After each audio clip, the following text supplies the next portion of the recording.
everyone. I'm here today with the great Tasha Deming from Nurtured Family Therapy over in Westlake Village. She is an LMFT who deals a lot with parenting strategies, therapy for kids, therapy for teens. I even saw on your website expectant parents. Never too soon to kind of have a conversation about what your parenting strategies are going to be. And we thought we'd talk today about how to parent toddlerhood. And oftentimes I know I get a lot of questions in our well visits about how do you approach parenting strategies? What do you do with no's? How do you navigate tantrums? And there's a lot out there about parenting right now. I know with social media and all the content that's out there, we get a lot of messages about how to be a perfect parent and all the strategies that come with that. And I know it leaves us a lot of times feeling maybe deficient about how do you go about navigating parenthood. And so I wanted to kind of get your take on how do we do this? How do we become mindful parents and best practices? Yeah. There is so much content out there, which makes it really difficult to know, like, where do I go with my family? But I think the most important thing that you can do as parents is to decide between the both of you, between the adults in the household, what do we believe in and what's important to us? I think, figuring out those priorities and then deciding on where to go from there is the best approach because there's so many different takes out there. So that would definitely be my suggestion, is talk to the other parent in your household and figure out what's important for you and then go from there. And also maybe sticking to one person or one idea of what resonates with you and go from that idea rather than multiple different clinicians or sites or content and then figuring out where to go from there. Sure. And I think even something I've had a lot of people talk to me about is how to navigate the intergenerational thoughts about parenting. So I think a lot of younger parents are going to parent differently than their parents' parents. And a lot of times we have maybe grandparents helping us with taking care of our kids and having those very difficult conversations of everyone being on the same page of how you're going to handle certain situations. A lot of people ask me about the different styles of parenting, like what is gentle parenting versus authoritative parenting versus reactive parenting. There's so many different parenting styles out there. Can you speak a little bit about what your thoughts are of different types of parenting styles and maybe what are the top things to consider when you're coming up with your parenting style? Because I'm guessing at the end of the day, it's a blend of all of the above that kind of leads you to maybe what your perfect style is. Yeah, I don't love the gentle parenting word. I think it becomes really confusing for parents. Sure. I think they then see that, or other people see that as like passive parenting, which is not what we want, right? We want as parents to be really nurturing and loving in our approach, but to also be really consistent with our boundaries.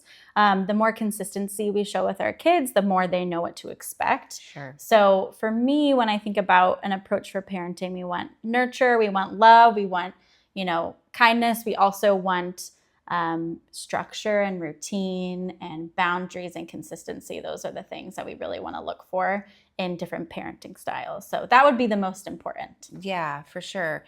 And anything to kind of stay away from? Are there certain things you find in your practice, like where could we go wrong? Yeah, I think for me, the biggest piece that comes in, especially with toddlers, with parents, is the lack of consistency. And that's where we see more tantrums happening, more difficult behaviors because, kids are learning based off of how their parents respond. So either there's inconsistencies where there's not enough boundaries being set, where, one time they have this behavior and there's a lot of flexibility and they learn that's okay. Or the next time that behavior happens and there's a big explosion. So, I think if parents aren't consistent in setting their boundaries, then over time, their resilience, their patience then gives out and it leads to an explosion rather than being able to co-regulate with their toddler or their child. So I would say one of the things to stray away from is inconsistency and just being really consistent with the boundaries, the values, the priorities that are important for you and your family.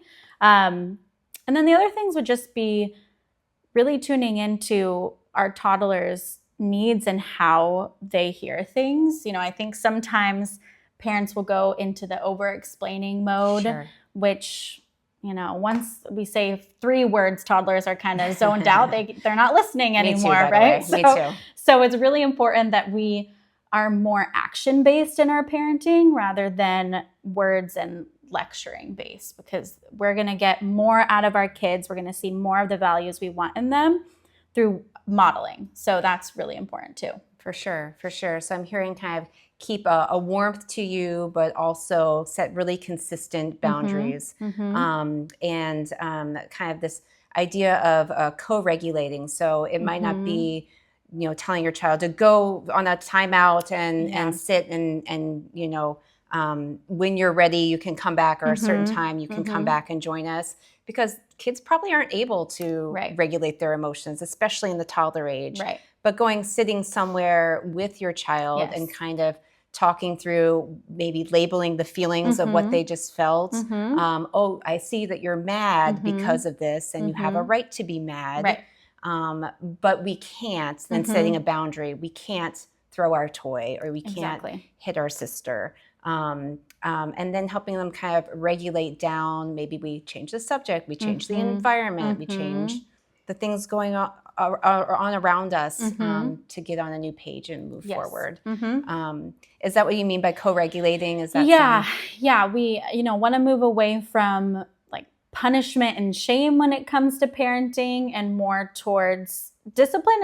I think sometimes a scary word for especially right now, but discipline is important, but it's more about learning and nurturing rather than shame and punishment. So, I think there's that traditional aspect of timeouts where kids are kind of sent to another room and you sit there, and they just sit there until the parent says, okay, you can come out.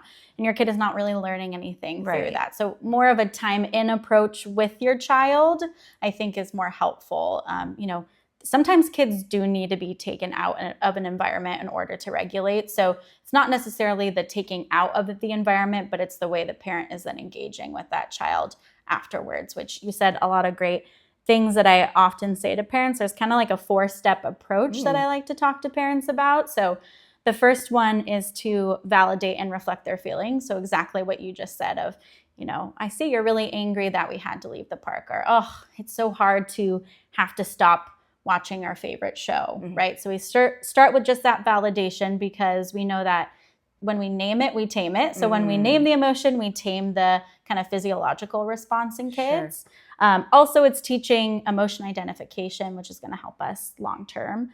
The next thing would be to set a boundary, but with action. And I think that's the part where parents sometimes forget. They will say, like, no, don't throw that toy, but then they leave that toy there or something. They don't follow through on the action piece, which is really what our kids need. So following through with the boundary with action. And then, our third would be, it would either be, if we're holding a boundary there, it might be to do like a 1 sentence once they're calm. And this is the important part. 1 sentence of, it's okay to be angry. It's not okay to throw toys. You can sign all done, or you can say, I need space. And you leave it at that. You don't keep cycling through the lecturing. You just 1 sentence, and they know the deal. And then after that, I always like to teach parents the switch to a yes approach. So, toddlers want autonomy. They want to be able to make choices. So we want to switch to something that makes them feel good. So you might, let's say you're leaving the park and they're feeling a lot of big feelings because they really want to keep going on the slide. We might say, what song do you want to choose in the car? Or what bath toy should we add to the bath today, to help them be able to switch out of that kind of negativity mode that they can get in when boundaries are set. Sure. Awesome. And then I also like something that I've heard you say before is like giving kind of options or choices. So instead of kind of giving a direction or a phrase like, oh, do you want to leave the park now? Or something that's like obvious. I was like, well, no, I don't. Yeah, exactly. But do you want to leave in 5 minutes or in 10 minutes? Or kind of giving some options where you're kind of framing the question in certain ways to set yourself up for success and to set yourself up for a yes. Yeah. So oftentimes parents are doing open-ended questions or demands, like you said, of, are you ready to go to the park? Or let's clean up toys. automatically our, toddlers, they love to say no, they're going to say no. So instead we can provide with choices. And there's even kind of a parenting hack of, let's say you want to leave in 5 minutes, you give that as the bigger option choice, and then you do less time with that. So, do you want to leave the park in 5 minutes or 2 minutes? They're going to pick the 5 minutes, and perfect. That's what you wanted anyways. I think my husband uses this with me as well. Actually, this sounds familiar. Exactly. So we can provide choices in that way. And then I also think it's helpful to just prep toddlers, right? Being able to let them know, hey, one more ride down the slide and then we have to go, or 10 more pushes. So really giving as much visual or an action to help them understand when they're going to transition, rather than, hey, we just have 5 minutes. They might not understand the timing. There's great resources on Amazon or other spaces where they have visual timers. Oh, yes. I'm sure there's an app for that. Yes, exactly. So you can place that. It'll be like all the bubble gums will be gone in 5 minutes. Then when that's done, we have to leave the park, right? So that can also be helpful for parents too. Great. One other thing that I think is important for parents, whether you're an expectant parent or you're a new parent, is to kind of think about some of these things before we're in the moment, because trying to decide what your parenting technique is when your child's already in a tantrum, and then you're trying to figure out, okay, how do I gentle parent myself out of this, is maybe too late. So I think one thing for parents to think about is kind of scaffolding for themselves in good times, or when you're still in like the maybe infant phase. How am I going to handle a tantrum? So you start to set yourself up for success kind of early on, and using the calm words and the phrases before you're kind of in the moment, and now we're angry, and now we're exhausted and frustrated. Do you have advice on kind of how to start yourself on the right path? Yeah, I think it's really important to game plan. I was just saying that even as a child therapist, I sometimes struggle in the moment when my toddler is doing things. So it really helps me before to, talk to my husband and say, okay, we're about to go to this birthday party. We know that, lots of loud noises, lots of different kids, cakes, sweets, all this dopamine stuff. So how are we going to approach this? If he needs to take a break, who's gonna go first? So I think it's really helpful to lean on the other caregiver in your child's life to kind of create a game plan. Who's going to go first? When I need a break, how are we going to take over? How do I know if you need a break? I think that's an important piece. Just in general for parents to think about, when they come in and they're talking about wanting tantrums to de-escalate, or how do I approach this? Number one, I want to make sure the parent's getting support. Like, do you have enough patience in order to regulate your toddler? Because they will continue to have tantrums. For the rest of their life, there will be things you need to support them with. So how can you regulate yourself in the moment? And also just even prepping of like, can I regulate them today? Maybe you've had a really hard work day, something big happened in your life, then maybe we shouldn't take them to that birthday party that day. Or maybe we need to, go to the park first and get some little vitamin D. Exactly, movement out there. And then we can try something that's a little harder for them. So I think for parents to just really take in and be in tune with their child and their needs. Every child is so different. Every child has a different temperament, has different needs, and really trying not to compare yourself to another child or family, because they might have a child who can transition really easily, and that's not bad or good or anything. It just is different. So different kids some need a lot of prep, some need no prep at all. So it's important to just be in tune with your child. For sure. So one thing before we had this interview today, we asked some of our patients, asked all of you guys for some questions of maybe scenarios that come up quite a bit. And one of the most common questions we got is, how do you deal with no? Because usually like maybe the third word a child learns, mama, dada, then no. So what are some strategies? How do you deal with the no, which is inevitable? Yeah, so first, it's really, really normal for toddlers to say no. So for parents, understanding that I think is important, so that they have expectations and patience level for their kids. It's frustrating as parents, but normal for kids. So very, very normal, but there are some things that we can do to try to prep them or prevent them. Some things we kind of talked about earlier are, providing choices for them as much as possible. Rather than asking them a direct question, you can give them choices of different options. I think it's important for parents to expect that your toddler probably won't want to do the things that they don't like to do. They're non-preferred activities, whether it be bath or bedtime, whatever it is. So really providing with choices can be really helpful. One of the big things about saying no too is I really want parents to understand is that it's not their job to change their child's emotions, right? They're not, the goal is to not have them never say no or never get upset or never have tantrums. The goal is to co-regulate. The goal is for them to set appropriate boundaries. So it's really about kind of using those 4 steps that I said before of validating emotions, setting boundaries with action, and then switching to a yes. And then 1 sentence skill lesson learned is really what's going to be helpful for saying no. That's great. They're all good lessons. Another thing that came up a lot is what do you do with that kind of very toddlerhood scenario where there's hitting or biting, which kind of comes out all the time. A lot of your parenting time is spent refereeing some of these little incidents that happen. Yeah. Strategies for dealing with that? Yeah. So I think with hitting and biting, there's often different reasons as to why it's happening. So I think what I'd want parents to first kind of tune into is what's creating that behavior rather than let's make it stop, like what's creating it. Because that different solutions for that depend on the why. So one of them is some kids are very sensory seeking. They need that sensory output in order to stay regulated, which is when you'll see more kids biting or hitting or even hitting their head, or there's lots of different things that they might be displaying as behaviors. So instead we can give them alternatives to that. We can give them, if they're biting, there's those like necklaces that they can kind of bite on. Maybe they even have like a little towel that they can bite on with their mouth. There is different types of healthy ways to express that kind of aggressive energy that kind of pops up. So they can, hit a pillow, they can get wrapped in a burrito by their parents. That can give kind of that sensory output.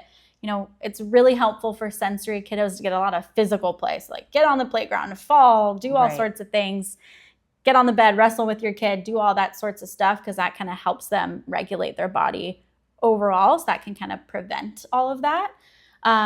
As far as then the other things that could create some of these behaviors is communication. So toddlers don't know how to talk fully yet. They're figuring it out, right? It would be really frustrating as an adult if we had a boundary we want to set and the person could not understand because we could not communicate it. We would probably hit and yell and scream and bite too. So as a pediatrician, I find that's when this comes up the most, especially the biting is in that kind of 15 to 18 month old period and later as well. But when they just don't have the words to express either extreme excitement or extreme frustration, or they just want your attention. So that's where, parents can come in with teaching that skill. It's not okay to bite. You can say, I'm all done, or you can say, I don't like that. Remembering too that just teaching them that once is not going to lead to them changing, right? And we have to do it consistent, right? So, that is one thing. And one thing for parents to be in tune with for kids that are maybe a little bit delayed in their communication skills, they might have more of these behaviors. So resources like speech therapy, occupational therapy, child therapy can be helpful in kind of speeding up that process so they're not going to these behaviors as much. But yeah, definitely communication can be one of them. And then the third one is seeking connection. So kids love connection, negative or positive, their brains don't see the difference. So they will continue to do that if they get a big reaction out of the people around them. So it's important for parents set boundaries, but stay regulated. We're not going to elevate our voice or get loud and big. We're going to, just stay really consistent with our boundaries and say, it's okay to be angry. It's not okay to hit, take away that toy and follow through. And I find like setting those consistent boundaries, even in the little battles, will prevent you from having that big eruption later. So, so even like maybe small course corrections when things have not escalated might help to prevent that big escalation where now you've lost your cool. So just being consistent even with the small things. And whatever you say is going to happen just quietly needs to happen. So they know you're for reals. And it can be exhausting as a parent. I totally get of consistently being on it all the time. And so sometimes what we have to ask ourselves too is like, is this environment creating this behavior, or is it, that I need to be more consistent with my boundaries? a good amount of the time it is our environment and how we're structuring it. And so sometimes we need to really tune into that, into our house, into the places we're going. If you see your toddler consistently having a tough time with transitions when they're around, I don't know, TV or screen time, well, then maybe let's tune in to see, is this activity helping my child or not? Are my expectations for them developmentally appropriate? Maybe I shouldn't allow them full access to that activity if it's going to create a lot of stress for me. Or, I have parents coming in talking about how sometimes big social gatherings where there's a lot of expectations can be hard. Maybe they're not quite ready for that, or maybe they're only ready for 30 minutes of that. Even if it's disappointing as a parent, really tuning in to see how is the environment impacting them. And I think other things that you'd mentioned too is not fearing the tantrum. So if it is something that we do have to transition from, kind of holding your ground, even when you know when your kid's going to have a tantrum, but don't avoid the tantrum and allow the behavior. So don't fear the tantrum, get through the tantrum with them. Expecting it. It kind of bleeds into the next really common question that we had was, how do you feel like you're not like the no police? Because I think a lot of, mostly moms, but any parent can sometimes feel like they're always in a place of no. And that can be like not a fun place to live in. I think part of that is also being mindful of how we're going about setting these boundaries. It doesn't have to be a no, stop, don't do that. It doesn't have to be kind of that perspective. It can, if we switch it to where I'm teaching skills, then it feels a lot less like we're being negative. But the other piece too is really taking some time to notice the positive, taking even just 10 minutes, they say, of being present parent, no screens, no nothing, and just really reflecting the positive things. Oh, wow, you're sharing so well. Or, oh my goodness, I saw you stack that block on top of each other. That's so cool. Just really reflecting their behaviors can then fill up their cup enough where they can then tolerate some harder environments. I've heard people kind of describe it as catch them doing something good.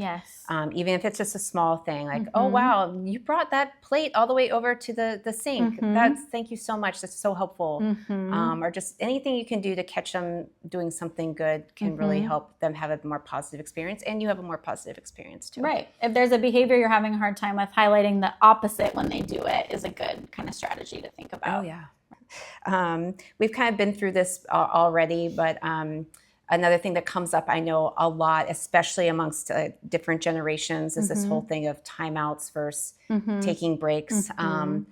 What is your take on timeouts? Are we pro? Are we con? What are we doing now? Are we just rebranding? Yes, we're rebranding it a bit. So less of the traditional timeout of child alone in a different room and more time in as a parent to help them regulate.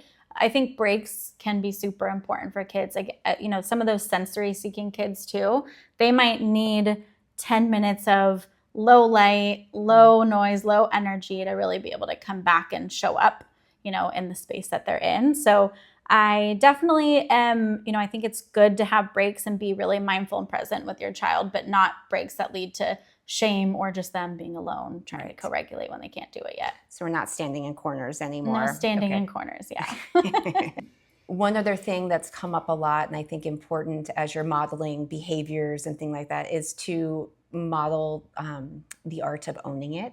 Of when do you apologize to your kids, or when do you point out your own character flaws, and as a way to model, like, hey, you know what, I didn't handle that well. So I owe you an apology, or I could have done that differently. And when would you say, when is that a good technique to use, and how often? I mean, we're all going to have moments where we're going to lose it. I mean, it's hard to be perfect all the time, right? So I think repair is the perfect place to model some of these skills. So once everyone's calm and regulated, so you're calm regulated, your child is calm regulated, coming back and doing that repair of like, hey, I was really angry, but that was not an excuse to yell at you. Next time I'm going to take a walk and then come back to you. I wanted to check in to see how you're feeling. So we want to really model how would they repair a situation with their friend, with their sibling in the future. And then also game plan, like, hey, next time I tell you that it's bath time and we have to, stop playing with trains and it's really, really hard, what should we do? And kind of bringing them into the loop of the plan and seeing if they can. Sometimes I know obviously a 1-year-old is not going to be able to do that, but some of the older toddlers, they can be really creative with some things that they might want to do to help them. So kind of tuning in to when developmentally appropriate, that they can bring in some tools that they might want to try too. That's great. That's great. And I think letting them kind of, going down that road with them and letting them kind of problem solve, even if you know it's not ultimately going to work, gives them ownership over the process too. Yeah. Exactly. That's great. And I know we've talked a lot about don't fear the tantrums. The tantrums are a normal part.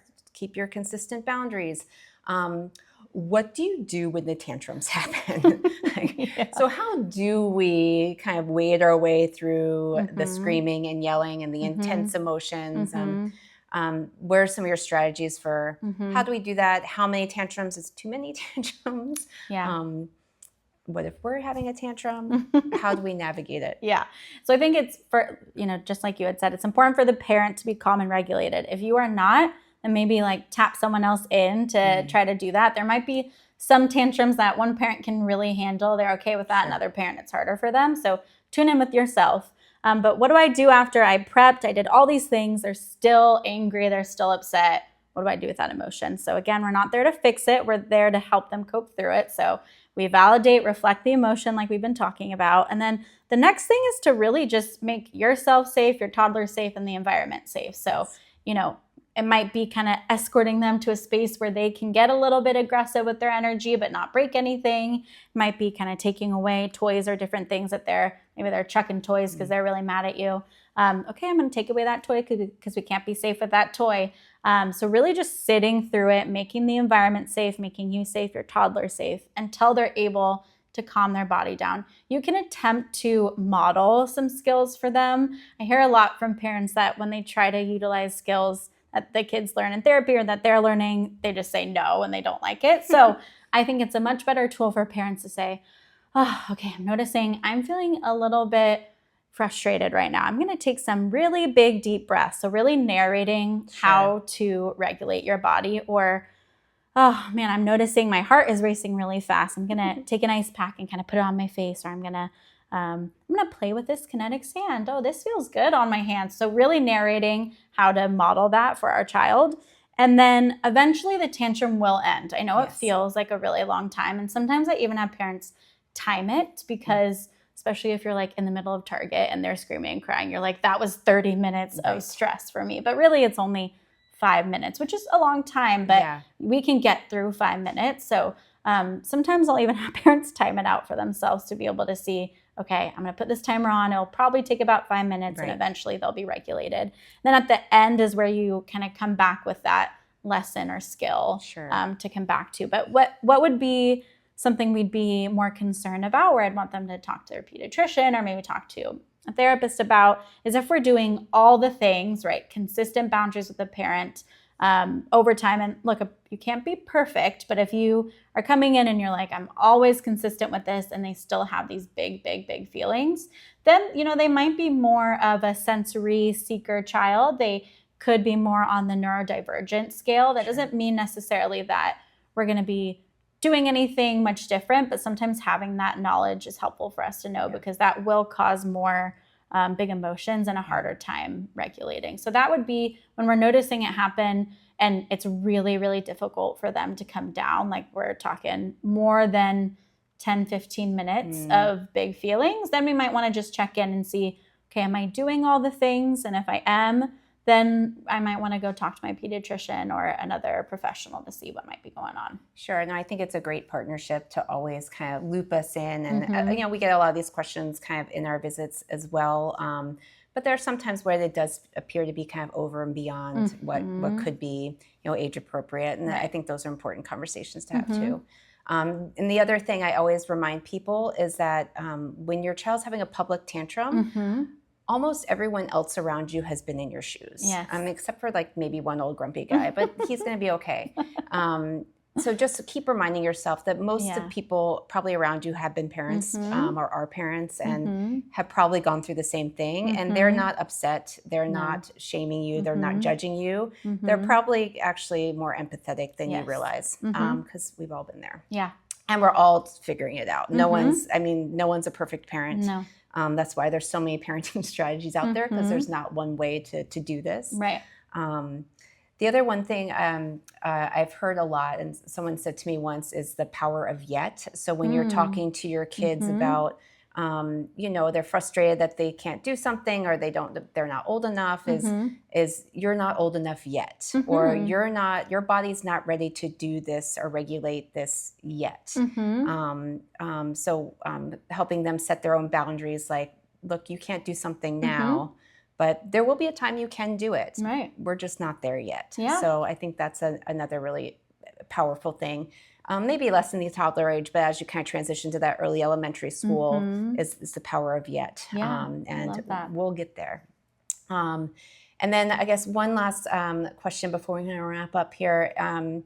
Is there one parenting strategy, or is there a parenting strategy you've heard that's kind of resonated with you? Like, do you have something that piece of advice someone's given you that's like, this has really resonated with me, and this is kind of something I hold on to? I think for me, I always come back to what I said earlier of, like, it's not my job to change their feelings, because when we feel that's our job, then it gets really frustrating, because that's a lot to take on. Yeah, we can't control that. And so I always just come back to that, like, affirmation to myself. It's not my job to change your feelings. It's my job to set the boundaries, right? And that can help also depersonalize you from the emotion. Right. It's not about you, the parent. It's not anything having to do with you. It's just they're going through their stages being a toddler. So I think that's helped me the most. That's awesome. And like I said, we're all just parents trying to figure it out, how do we build emotionally responsive and responsible young adults and adults? How do we build resilience? How do we kind of create emotionally safe places for our kids? And we're all just on the journey of figuring it out and doing the best we can. So thank you so much. Yeah, thank you. I know I've learned a lot. Thank you. Yeah.